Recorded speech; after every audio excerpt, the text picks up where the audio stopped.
নমস্কার বন্ধুরা, তোমাদের সাথে আরেকটা লং ভিডিও নিয়ে আমি চলে আসলাম। তো তোমরা সবাই কেমন আছো? আশা করি ভালোই আছো। তো আমি তো ভালোই আছি।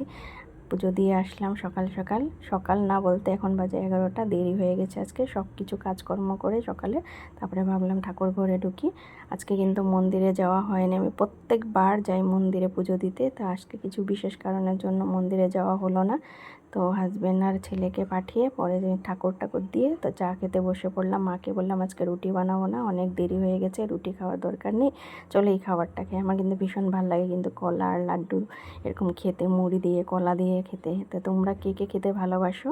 তো আবার তো আর একটা দিন আসছে ছাতু মুড়ি খাবার, বলো চৈত্র সংক্রান্তিতে তোমরা কে কে ভালোবাসো ছাতু মুড়ি খেতে? দই ছাতু মুড়ি আমি তো ভীষণ ভালোবাসি। চৈত্র সংক্রান্তির দিন আমাদের খাওয়া হয়।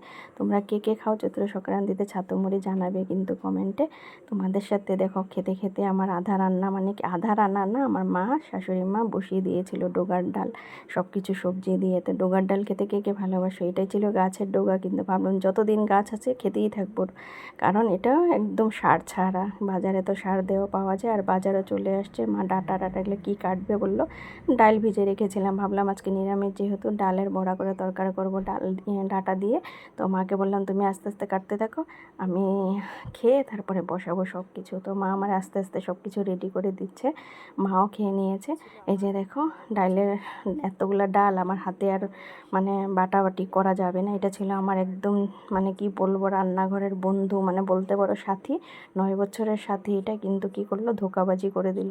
একদম খারাপও হয়নি, মানে আধা খারাপ আধা, মানে আমার বাটিগুলো নষ্ট হয়ে গেল। ও বসে রইলো, আমি এখন কী করব?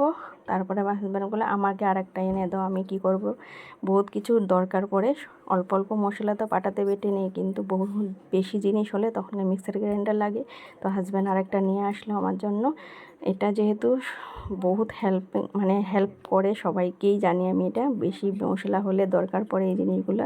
তো এটা নষ্ট হয়নি, কিন্তু মেশিনটা বাটিগুলো খারাপ হয়ে গেছে। আমি পরে ঠিক করে নিয়ে ফেলবো না, কেন ফেলবো? এটা বহুত দরকারি জিনিস, আর আমি ওয়েস্ট করতে জিনিস ভালোবাসি না। আমার খারাপ লাগে বহুত, যেহেতু এটা নষ্ট হয় না তো ফেলবো কেন, ঠিক করে পরে ইউজ করবো। এটা নিরামিষ রেখে দেবো। এটাতে আজকে আমি ফার্স্ট ইউজ করলাম, আজকে ভালোই লাগতেছিল এটাতে করে। তো এই যে দেখো আমি বড়াগুলো আস্তে আস্তে ভেজে নেবো, আর ছেলের জন্য এক্সট্রা করে অল্প রেখে দেবো। দুপুরে যখন খাওয়াবো ওকে ভেজে দেবো, ডালের সাথে খাবে ও। ও ভীষণ ভালোবাসে পকোড়া খেতে এরকম। তো তরকারিতে দিলে তো খাবে না, ঝোলের মধ্যে ঝাল ঢুকে দেবে, তার জন্য ওর জন্য এক্সট্রা করে রাখবো। আর এই যে দেখো বড়াগুলো সব আমি ভেজে নিলাম। যে মা তিতা করলা আমাকে কেটে দিল। এখন থেকে তো 4 দিন শুরু হয়ে গেল। কে কে খাও তোমরা? আমরা তো একদম 4 দিন, শনি রবি সোম মঙ্গল 4 দিন চলবে পুরা নিরামিষ। তিতা তিতা তিতা একদম খেয়ে তিতা মানে। আর এই যে দেখো ডালের বড়াও আমি রেডি করে তরকারিও বসিয়ে ফেলেছি। এখন তরকারিও আমার হয়ে গেল আস্তে আস্তে। তো 4 দিন যেহেতু নিরামিষ, তো কি খাবো না খাবো আমার মাথা আজকের থেকেই নষ্ট। 4 দিন নিরামিষ। তো কে কে খাও তোমরা? কতদিন খাও নিরামিষ জানিও কমেন্টে। আমরা তো 4 দিন খাই। 4 দিন খাই না, মানে পড়ে গেল যেহেতু আজকে ছিল কি শনিবার। তো ভিডিওটা কেমন লাগলো তোমাদের প্লিজ জানিও। Bye bye.